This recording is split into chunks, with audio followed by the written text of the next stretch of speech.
This week's episode of Still Entitled is made possible with support from the National Highway Traffic Safety Administration. Do you think it's okay to drive stoned? The truth is, your reaction times slow way down when you're high. You not only put yourself in danger, but everyone around you. So stop kidding yourself. It's not okay to drive high. If you've been using marijuana in any form, do not get behind the wheel. If you feel different, you drive different. Drive high, get a DUI. Now on with the show.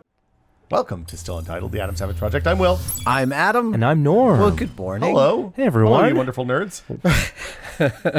How's everybody doing? It's Pretty been a good. hot minute.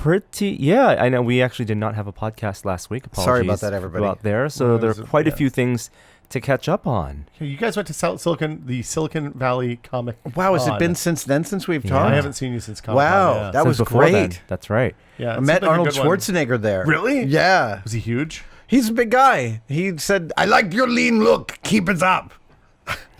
You know, he was the presidential advisor on physical fitness for most of my childhood. That's hilarious. Yeah. He is very funny in person. I can imagine. As you that. could imagine, he's Yeah. got a good sense of For humor. a I called Republican, him, he seems I okay. chose the honorific governor to address him. Yeah, that's Oh, Yeah, I said, okay. "Good morning, Governor. How are you?" I'm really curious what he like in all his interactions. Yeah, I'm totally curious Arnold, too. Mr. Schwarzenegger. Well, if you're watching Arnold, then let us know. T-800. Yeah, he was there because there was a big Terminator reunion Yeah. at Silicon Valley Comic Con, and Robert Patrick was there, Lionel Hamilton, Ed Furlong. The first time that cast. I saw Eddie Furlong in the green room. Oh, did you? Yeah, I did totally. All right, okay. I know it's like maybe uncouth to talk about this stuff, but in the green room, so many awesome people. I was really in awe of Ensign Mount, who's maybe not the most well-known actor, but he played Captain Pike in Star Trek Discovery. Yep. Oh yeah, Yep. he's And he great. also played Black Bolt in the short-lived Inhumans show. And I thought they could not have casted a better person. He's for a that terrific role. actor, and he was a super sweet guy. He We seems- spent a little while chatting with him over there in the corner. I heard from friends that Jason Momoa left a trail of swooning people in his wake everywhere he went. That's what he does even on television. It seems like it.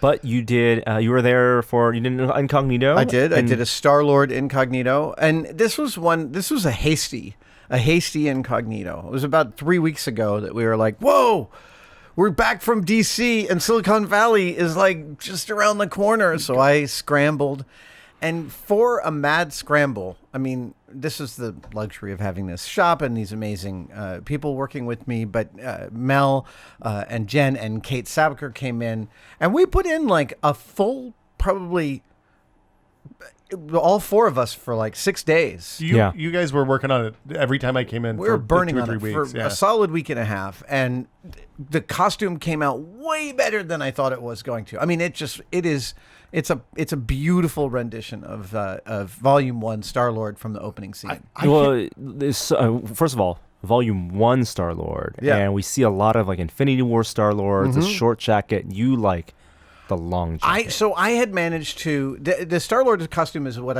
I guess I'd call a slow burn costume. It wasn't one that I was driven to make right away, but I going through the RPF, and I have to post over to the RPF and ask who sold me this coat, because I went back through my DMs and I couldn't find where I got this coat, but this coat came up. I did enough cursory research on it to realize it was highly accurate, and I hadn't seen a lot of really accurate long Volume 1 coats. So I grabbed it.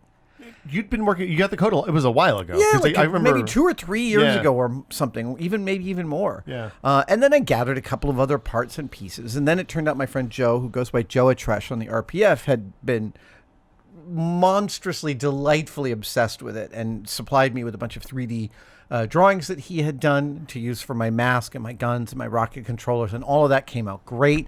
Cool. Had some friends print them up. Carbon 3D did a little printing for me too. It was.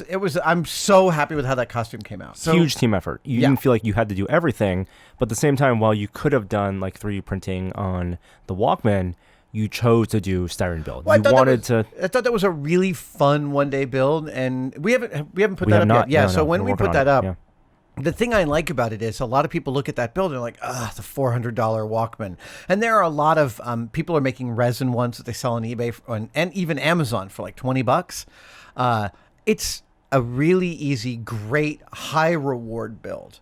And by the way, we made we made a little, I think, DXF of the graphic Of the decal sheet. of the decal Oh, sheet cool. that says Sony Walkman for the Cricut cutter, and maybe we can post Yeah, that DXF. I'm sure we can on find a this, way. Yeah. because, Or when the build video goes up, for sure. Because this is one of those ones where cutting out nice, crisp chrome letters just made your whole eye just goes, that's a real thing. Well, it was interesting because I assumed that wasn't a $400 Walkman before the movie came out, probably. No, it's probably $100 Yeah, Walkman. it's- Walkmans were I bought one for my wife as a 10-year anniversary present. I actually made a mixtape Aw.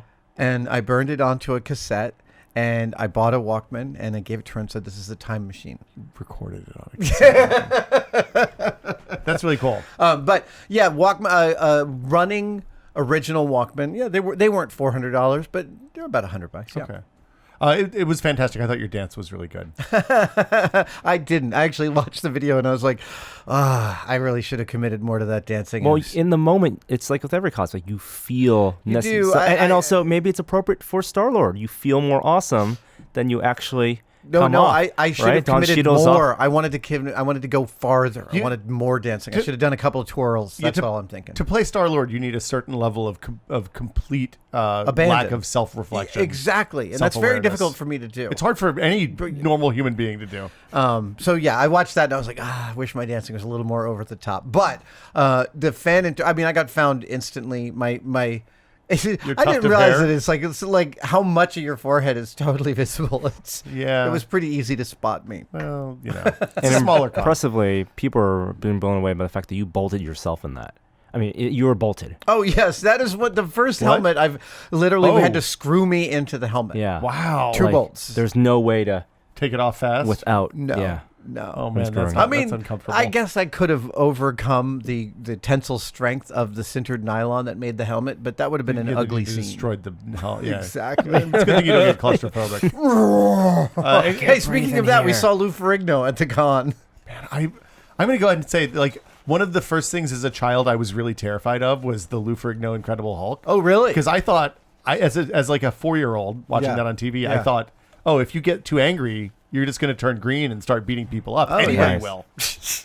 So sorry. Can I say Lou Ferrigno looks great? Yeah. Yeah, he looks fabulous. He's. I mean, I'm not sure how old he is, but he looks 20 years younger than that. He keeps popping up. He popped up in cameos for what are the Hulks? Was it the Ed Norton one? Oh, did he? Yeah, I think he did. Or was it that's the- right. I would Oh, hope no, he'd Eric show up Bana in some one. Hulk cameo. Might have been the Yeah. Eric Bana one. I don't know. He looked good. Yeah. Anything he else? Was in that movie. He was a whole plot point in that movie with Paul Rudd and I Love Jason You, Segel. Man. I love Oh, you, that's man. it. They're Yeah, trying yeah. to sell his Rashida house. Jones. Yeah. That's exactly it. Yeah. Stop calling me Hulk. I do want to give a couple of shout outs at Silicon Valley Comic Con. Got a chance to walk through the Artist Alley. Yeah. And I mean, Artist Alley, I think for a con like this size is the best place, where artists have small tables, and you can find all sorts of diverse art. There was someone there doing Miyazaki-inspired art, but set in San Francisco, like cat bus running through Oh, man, really? across Golden Gate Oh, Bridge. man. I think we bought a T-shirt from him. There was a tested fan she paints animals in cosplay. So like corgis and owls. Oh, that's so and other good. stuff. I This think isn't Diana. the one that did me as a panda dressed as. Oh, I don't know.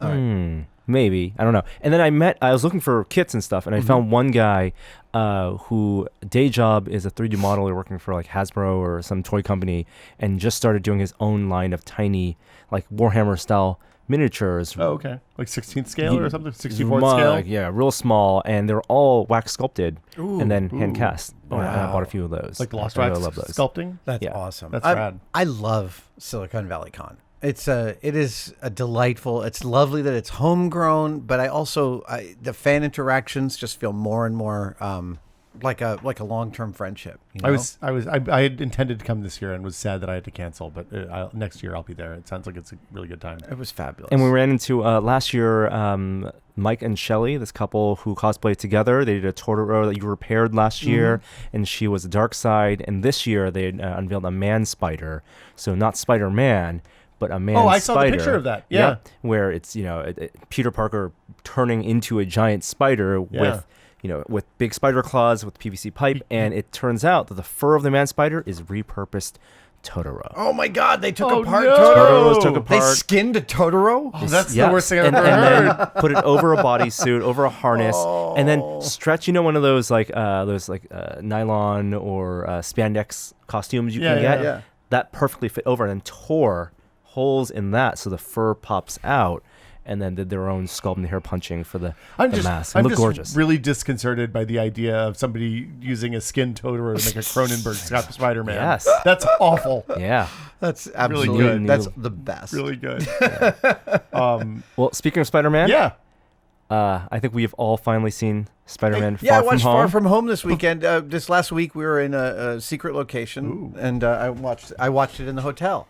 So before we talk about Spider-Man, Yeah. people should go see Booksmart. It's not in theaters anymore. It's out on demand, I think, now. I'm dying to see It is it. super duper good. Can't wait. Oh, good. Yeah, We'll watch it tonight. Well, yeah, talk about it in the future. Oh yeah, this is Olivia Wilde's film, a coming of age, two teenage girls. Yeah. Often people were talking about it like super bad for girls. It's not. It is. I mean, I would see why you could Cursorily- If you were going to be reductive, that would be a good way to describe the movie.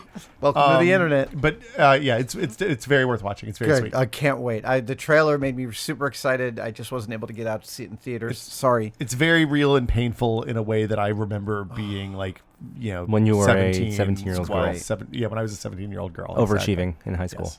Yes. I was not overachieving in high school. I was overachieving and I was fucking insufferable, I'm sure. Okay, Spider-Man Speaking of insufferable, no, I thought Spider-Man Far From Home was amazing. thought it I was really enjoyed it. Yeah. I loved watching Jake Gyllenhaal and realizing and knowing that he insisted on a real physical IRL costume. Yeah. They offered him a digital costume. Oh. And he was like, "No. You got to I want to wear something. I want something that glows. I want the thing." Yeah. So, can we make this like a semi-spoiler cast? Because Well, I do want to talk spoilers at some Yeah, point. by all but means. Let's Absolutely. talk. Let's do the normal thing where Okay, we talk about it a spoiler-free. little bit and we warn Okay. people Yeah. about spoilers. Because there are some big spoilers. Yeah, well, in this spoilers for film. Endgame, right? This movie, of course, happens in the wake of Endgame. It kind of is an epilogue to the Infinity Saga, the They- 24th film in And MCU. they address some of the issues of Endgame, post Endgame. I mean, They allied well more issues than they actually. Oh my God! addressed. I do not envy the screenwriters and the filmmakers who have to make films in the wake of Endgame, because if you even think about Oh, no, it doesn't the survive logistics of any- like yeah. what happens if half the world's population suddenly reappears 5 years later. How do you out of integrate nowhere. them? yeah. Yeah. Everyone's Where, just- where do they live? Do we just set up Food? Yeah. Do we have enough food? Yeah. For them? There's a whole Right? host of problems. Or are there people who like pretended to disappear? That was my I'm so favorite. sure. Right, and never disappeared, and didn't age, and created new lives. I mean, the only way to really approach it is through comedy, which is how it opens, and which is the way they do it. Right? They introduce the idea of the blip, the people coming back from the snap, and Aunt May has that throwaway line, how she popped up and Wait, to remind me of her throwaway line? where she says, I went back to my apartment. She popped in an and apartment, and the new family living there thought she was like Grandmother thought I was a mistress, and Yeah. the kids thought I was a home invader Oh, or I something. forgot about Yeah. that. My favorite is when they do this in a really good, in the first like 2 minutes of the movie, 5 minutes of the movie, where the school video news program that Yes. happens at the start of school every day. I thought that was a great way to start it. It was a lovely bit of exposition, and the shot of the marching band blipping back in while the basketball team is yes. playing is just mwah. It's very good. And also the production value of that daily school news thing, where they pull from Getty Images with the Getty logo there, Oh, yeah. and like promo art from the Avengers was perfect. Low res art, very highly Yeah. pixelated. Yeah. That rang true. I remember we had a morning radio station on the PA that two Oh, yeah. students did, and it was exactly that annoying. we did. I was in the. I Because was it in, was all the like people who wanted to be DJs. It's the we AV all had the those AV club, friends. man. We all yeah, I had did. friends I who was like AV club. Yeah. What's that? I was AV club. Me too. Yeah, behind the camera or in front of camera. a little bit of both. Oh, wow. Everybody had to do everything. Yeah. Okay. Yeah. I really liked it. Yeah. Sorry, we haven't gotten to spoilers. No, yet. no, So- no. so- I know.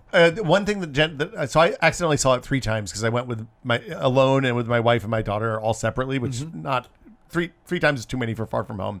But the thing that I loved is that they did the prototypical, hey, we're going on a trip to Europe thing, where every time they did an establishing shot in a new location, they had the prototypical establishing shot for that. Like in Venice, they're riding in a gondola. Right. In Holland, they're in a field of tulips. In England, they're in front of the Tower Bridge. Right. I forgot. I didn't in realize Amsterdam, that. Amsterdam. It was a little bit road trippy. They were all stoned. Yeah, probably. Everyone was super nice. Yeah, they were on a bridge, and everybody was. Yeah, it was in Holland. That was the best when he's in. Well, he pops in Holland, and he's with the footballers. And they're just like the nicest folks because everyone's super nice. Well, can I borrow your cell phone? Yeah, no problem. Here you go. He's like, where are you? And it's some he's like, can you just say it into the phone?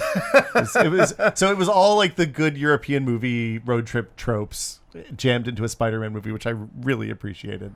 I did think that Homecoming did a better job of feeling like a John Hughes movie or like a classic 80s coming of age movie. Right. I agree. Well, I concur. Homecoming in it is about asking a girl out on a date. Yeah, the whole movie. And then the whole movie. Yeah. And the big twist in Homecoming, which it's too late. We can spoil it. With Michael Keaton being the father. He's Batman. What the best idea ever. The feeling that projecting the feeling that a young boy has to meet the father of his date. That feeling also meant combining with being the arch villain. Right. Was the greatest conceit. Well, and the realization happening. Oh, it's so good. That scene is like it's right up there with the yeah. Tom Holland is amazing. He's really good. He's my favorite Spider-Man hands down. And I'm a early Tobey Maguire adopter. I loved the Sam Raimi 1 and 2 Spider-Man films. And Tom Holland is just, I think, the most proto-perfect Spider-Man.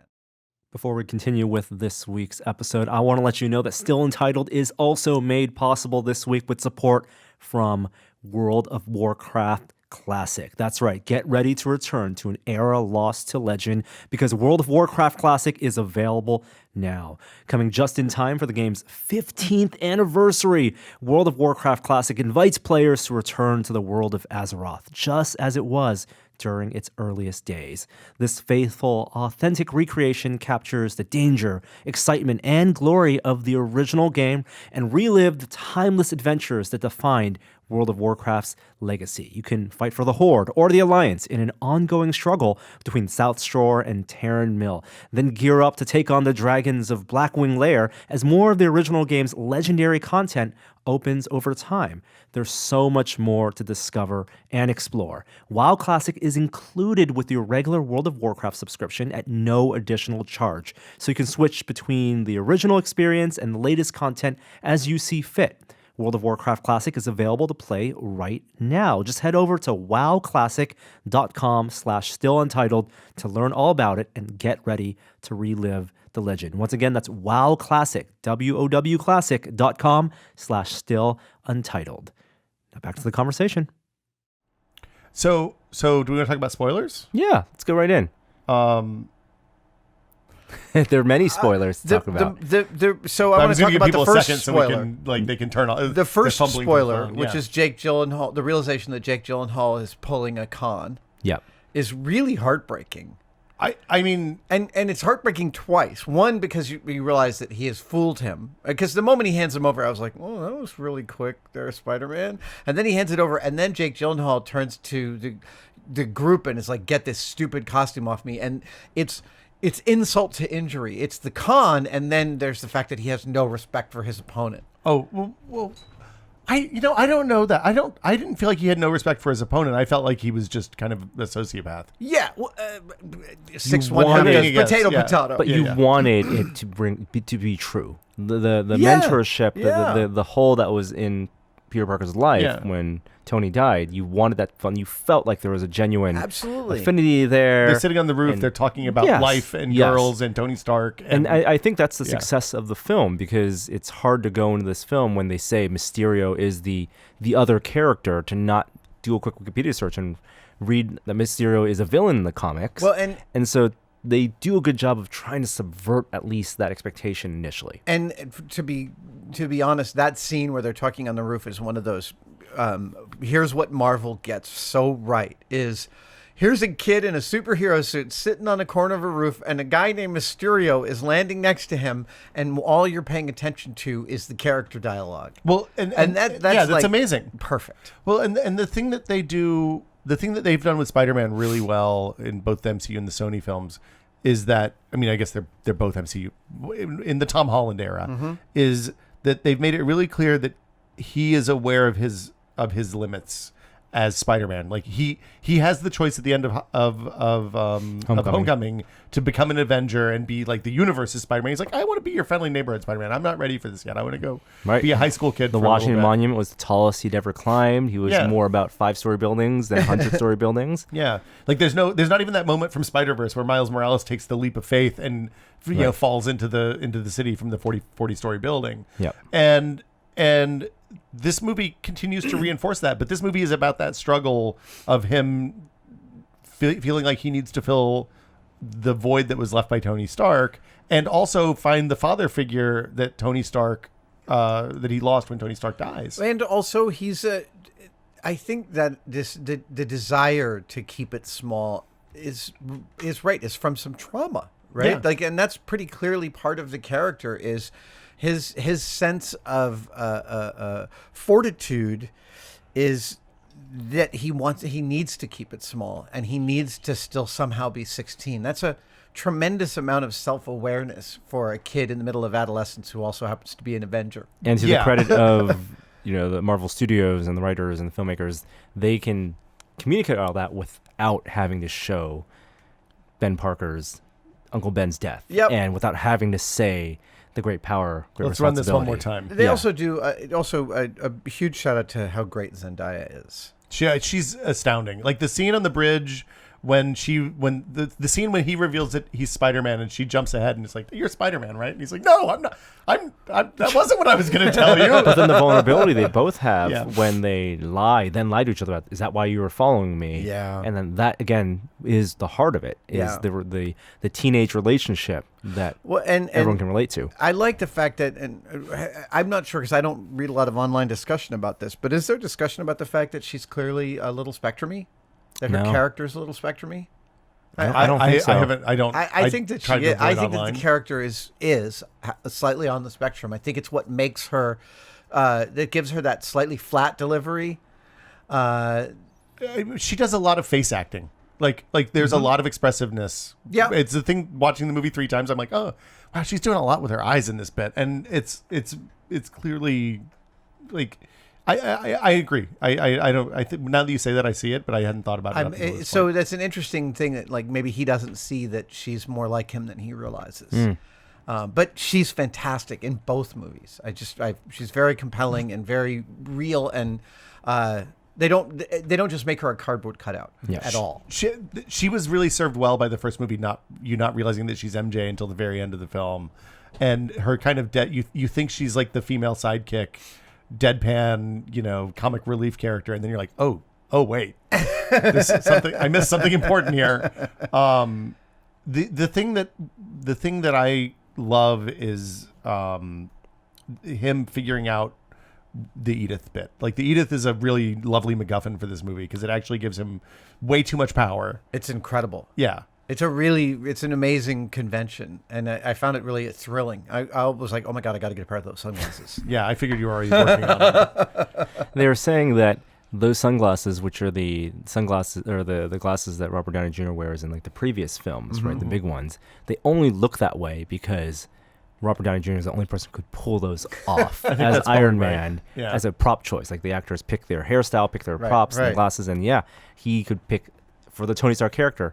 That's the one. No one could pull it off, and that's why they look so goofy. They're awesome. Which work for the AR story mechanic. So there's a couple. I think that the scene that was the CG scene where Spider-Man fights Mysterio, and he realizes in Berlin, and it's very trippy, and he gets hit by the train. Yes, is one of my favorite. Like we've seen a lot of those kind of dream sequence fighty things where it's all like, maybe it's CG, maybe it's real, we don't know. And they did such a good job keeping it grounded so you could actually follow the action, and then you don't know, like the switch-o change-o on Nick Fury 4 times in that movie is astounding. Like he comes up, he confesses to Nick Fury. He's like, "Here's what I told." And he's like, "Oh well, that's unfortunate." And then wham, the train is just such a hard hit every single time. Well, what they did was they did a good job keeping you confused as to what was ground and what was wall, and in the same way that he was confused, he's basically shrouded in illusion. And so for someone who doesn't have his Peter tingle, for most of the film, can't navigate through the world, right? The look on his face every time that got spoken was so delightful. So, but the thing about that sequence, the Mysterio fight, is they could have just done a bunch of quick cuts, so you had no idea what was going on with the fight, and they didn't. They kept the through line through the fight and actually kept you so you were trying to ungrounded. You were trying to create a sense of what the real space was, exactly, at the same time as he was blindfolded, essentially. Exactly. Yeah. Yeah. What I also liked was that with the Mysterio reveal, right? One of the best parts about the comics, whenever comics try to make like a superhero real, they just add more support cast, right? No, Iron Man, the realistic version of Iron Man has like a team of 100 technicians that helps him put him on, and this is what they did for the villain. A realistic version of how a villain works. Well, he has a whole support team that he directs. He's a director, and I love him going back to the steaming of the cape. Right, that's the vanity of that bit was so funny. Well, that and the whole idea of his actual super villain costume being a 3D motion capture suit. Yeah, what's wrong very with my good. hand? Yeah, very, very. And so to tie up this coming of age discussion, I forgot. So this is a slightly tangential, but it's germane. Yesterday, I drove Thing 2 to the airport to go to college. Oh wow! Yeah. Wow. Speaking of coming of age. That's a big day. The nest is empty. The nest is empty. I went downstairs and fumigated their entire floor. No. Time to turn it into a sewing room. This is a big shout out to the Bissell spot remover little vacuum cleaner man. No. Unsubscribe. Wow. Did you have to put on some black light? No, it wasn't that bad. But driving back from the airport, I did a double duty. I put the dogs in the car so I could take them to the dog park on my way back from the airport, and I drop him off, give him a big hug. He's a big strapping young lad. He was like 2 inches taller than me, and give him this big hug and put him on the plane. And I'm driving back, and Guardians is on, and I'm like, how can I try to explain? Yeah, totally. I might have gotten a little weepy. I love so. We'll talk. I guess we'll talk about the Sony MCU stuff in a minute, maybe or not. But the thing that I'm most bummed about with that is that potentially we lose Happy Hogan in the Spider-Verse. That would kill me. That would kill me if we lost Happy and Aunt May, because I love that pairing. Well, Aunt May we get. No, I know, but the Happy Aunt May. Yeah, that like the surprise. It was just a summer fling. But like the surprise, Happy is the father figure, is the sequence in the plane above Holland when Happy is like, look, dude, you're in charge, but I'm here to help you. Yeah. Was so sweet. At the same time as Happy balancing out his I work with Spider-Man, not for Spider-Man. And this is one of those ones where Jon Favreau just makes this minor, what would under almost every other circumstances be a cameo minor character. Yeah. And puts enough into it, both as a director and an actor, that it brings this whole new dimension. He does in Homecoming too. There's a whole thing where he's the insecurity of Favreau, even though he is the best friend and the right hand guy for Tony Stark. He's like he wanted to be head of security or wanted to be in equipment management. It's password, right? yeah. But Favreau is. It's amazing because all of this is this thing that Favreau started 12 years ago. Yeah. All of this spun out of one movie, basically. Right. And Let's it's see incredible. how this goes. Yeah. And you can tell when he talks about it on interviews and when he does a chef show, how delighted he is just to be a player in this. He doesn't need to be an architect. He doesn't need to be, directing Iron Man. Well, I think that Favreau is never, ever at all removed from being a fan. Mm-hmm. Yeah. Right. It's just just everything he does is infused with the feeling of I can't believe I get to do this, and then delivers times 5. Well, and I think that's why Iron Man landed the way it did. And I think agree. that's why Iron Man 2 is problems with script aside, it's still entertaining. Yeah. And I think I mean, I think because he came out from a place of a fan, it colors the whole thing, and it set the right tone for everything that came after that. Yeah, he hit this perfect tonal balance for a superhero film. Yeah, just stunning. My hat is off to Favreau. Yeah, Jon Favreau. Exactly. You're okay.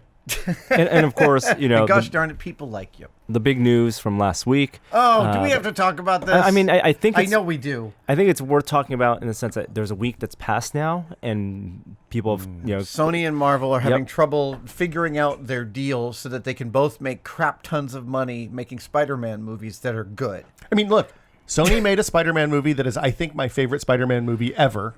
Spider-Verse is in the...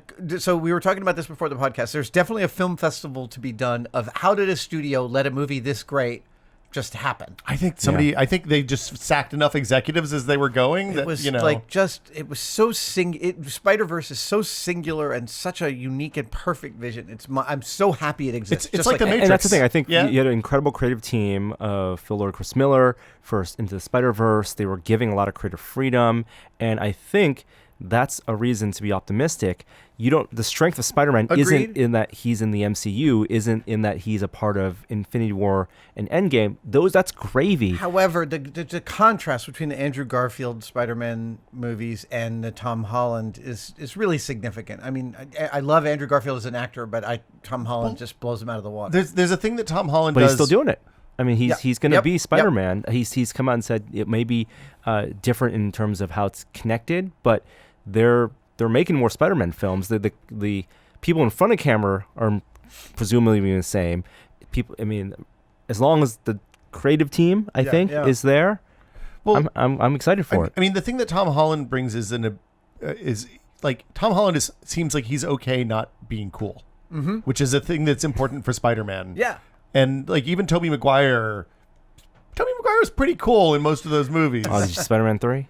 Oh, how cool he was. No, I never saw Spider-Man. Oh, is that the one where he's walking down the street doing that thing? Yeah. That's I like as a Spider-Man bit that works. Yeah, it totally does. But maybe I don't know if Tobey Maguire is the man to. Anyway, I don't care about the cameos. I don't care about the crossover. I care about losing Happy because I feel like that father figure anchor is important for where Spider-Man the character is right now. This is one where working in the entertainment industry where I get to hear sometimes the inside baseball of deals that fall through or got made.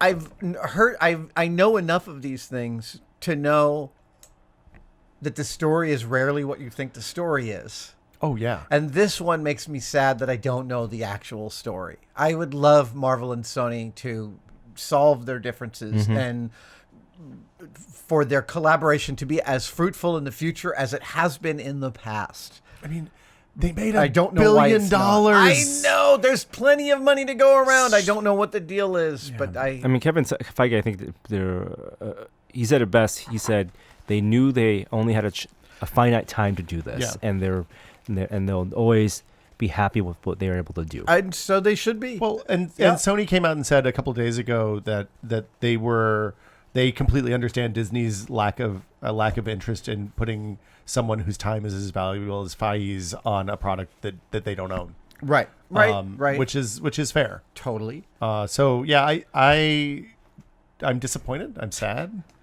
But the world still turns. Is that what you're saying? Look, if they put Lord Miller on the next Spider-Man, I'm okay with that. That seems like it'd be fine.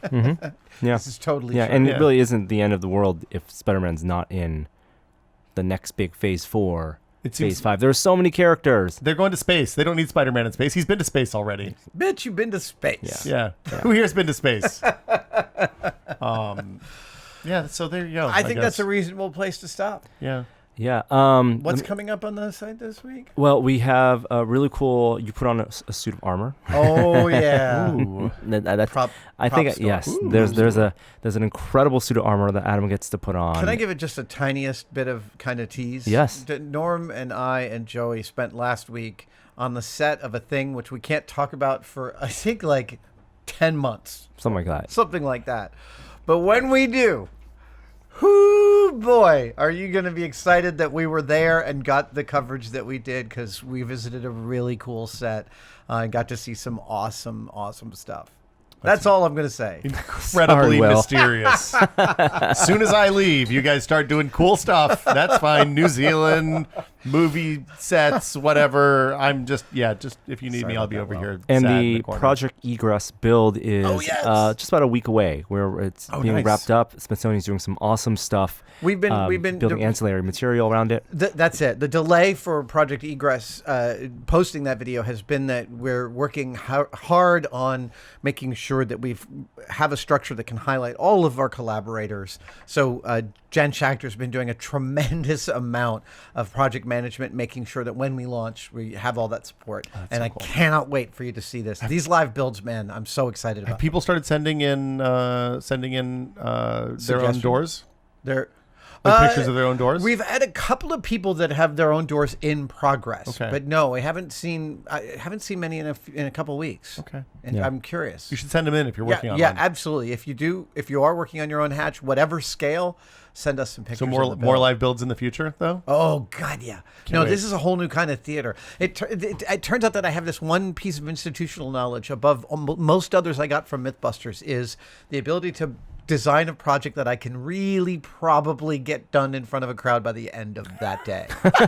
It's very highly specific. It's really probably. I don't know what that'll do for me in any other circumstance. Yeah. I'm useless in an apocalypse with that skill, but it's a real niche market there, Adam. Congratulations. It is, but there's a way in which, like, when you're in your own head trying to fit something together and you get it to go and you hear a crowd behind you go, oh, and you're like, ooh, it's like your own mental landscape being voiced by this Greek chorus around you. There was a moment in that build when I was watching on the live stream when you were trying to get the window in, I think, and you just picked up the mallet and started working on it, and there were the audience gasped, and then when it went in, they were like, ooh. It's very good. It's very satisfying. It is. Yeah, and then there's so many other videos from that DC trip that are still rolling out, from visits to the Hazy Repair Center, seeing Alan Eustace's suit under incredible display, and also I think Close Encounters. You guys did something with that. The model that was nice. The mothership is there. It's lovely. Yeah. Such a beautiful model.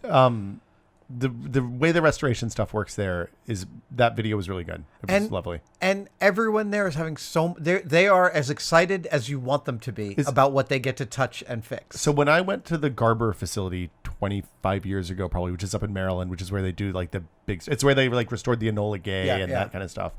The people that were working there were a mix of like young people that were employees and like retirees that were volunteering time. Yeah. And just doing the kind of like the kind of the grunt work, like the small brushing and the taking stuff off and putting it back on and all that. And a lot of them were ones that had been at that time had repaired those. What was it? A B-19, B-25? I can't remember. Anyway, World War II era bombers because they served and were the mechanics for World War II era bombers. My God. It was so cool. So cool. The first time I saw the Flying Fortress and I saw the beautiful clear plastic gunner's ball on the underside, I saw one of those up close and I was like, oh my God, I understand another 30% of George Lucas's aesthetic. How did they make there's those? so many Star Wars ships exemplified by that front one of the TIE ball. Fighter. Yeah. How did they make those domes in 1940? That is a good question. And I think they're actually polycarbonate and I'm not sure. I've never researched it, which is dumb of me because it's researchable. Like, isn't the polycarbonate? They had to be polycarbonate because that's how contact lenses were invented.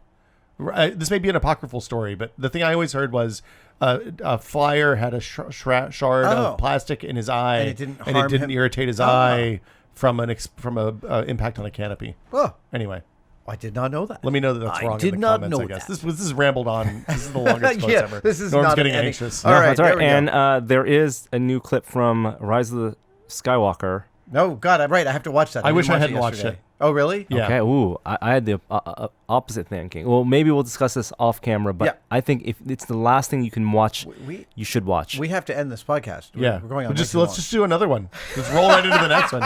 Marvel movies ranked 1 to 25. We'll see you next time. Next week.